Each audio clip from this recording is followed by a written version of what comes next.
जय गणेश। मैं हूँ स्पिरिचुअल कोच उत्तम। और मुझे कई बार बहुत सारे मेरे जो फॉलोअर्स हैं वो मुझे एक सवाल कहते हैं कि सर हमें ये बताइए कि व्हाट इज़ ट्रू लव, सच्चा प्यार क्या होता है। क्या सच्चा प्यार वो होता है जो हम फिल्मों में देखते हैं, वेब सीरीज़ में देखते हैं, या फिर कहानियों में पढ़ते हैं, या फिर हमारे निजी जीवन में जो हम बातें सुनते हैं, क्या वही सच्चा प्रेम है। ये जो कन्फ्यूजन है वो जायज़ है, क्योंकि हमारे विद्यालयों में या फिर महाविद्यालयों में या विश्वविद्यालयों में कहीं पे भी हमारे लव एजुकेशन यानी कि प्रेम की शिक्षा हमें कहीं नहीं दी जाती है। बस इसके बारे में हम या तो फिल्मों में देखते हैं या फिर उपन्यास में पढ़ते हैं या कहानियों में पढ़ते हैं। इसलिए बहुत हद तक लोगों को इस विषय के बारे में सही जानकारी नहीं है। इसलिए आज मैं आपको ये बताना चाहूँगा कि ट्रू लव या फिर सच्चा प्यार जो है उसके क्या लक्षण हैं।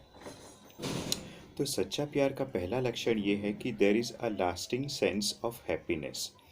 जब एक आदमी दूसरी औरत से प्रेम करता है, जब एक आदमी और औरत एक दूसरे से प्रेम करते हैं, तो वो जो खुशी होती है वो कुछ पलों की खुशी नहीं होती है, वो लंबे अरसे तक टिकने वाली खुशी होती है। तब समझ जाना चाहिए कि वो जो प्रेम है वो सच्चा है। दूसरा उसका लक्षण क्या है कि कॉन्टेंटमेंट, यानी कि उसमें सुकून है। अगर आप देखेंगे कि एक हस्बैंड वाइफ है, वो कई सालों तक साथ में है और उनके जीवन में सुकून है। मैं ऐसे कई कपल से मिल चुका हूँ जिनके जीवन में कॉन्टेंटमेंट है, सेटिस्फेक्शन है, तो हम मान सकते हैं कि उन दोनों के बीच में सच्चा प्यार है। तीसरा ये है कि इन दोनों के बीच में बहुत ही शांति है। अब आप ये सोचेंगे कि शांति कैसे स्थापित की जाती है। तो बेसिकली अगर पुरुष के मन में शांति है, स्त्री के मन में शांति है, तो ही दोनों के बीच में शांति उत्पन्न हो सकती है। या फिर अगर एक के मन में शांति ज़्यादा है, एक में थोड़ी कम है, तो भी चल सकता है।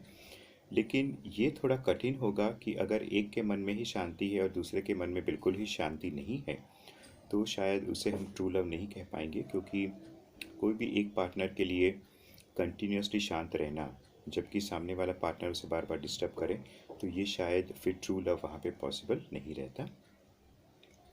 एक चौथा लक्षण ये है कि उसमें क्रोध नहीं होता।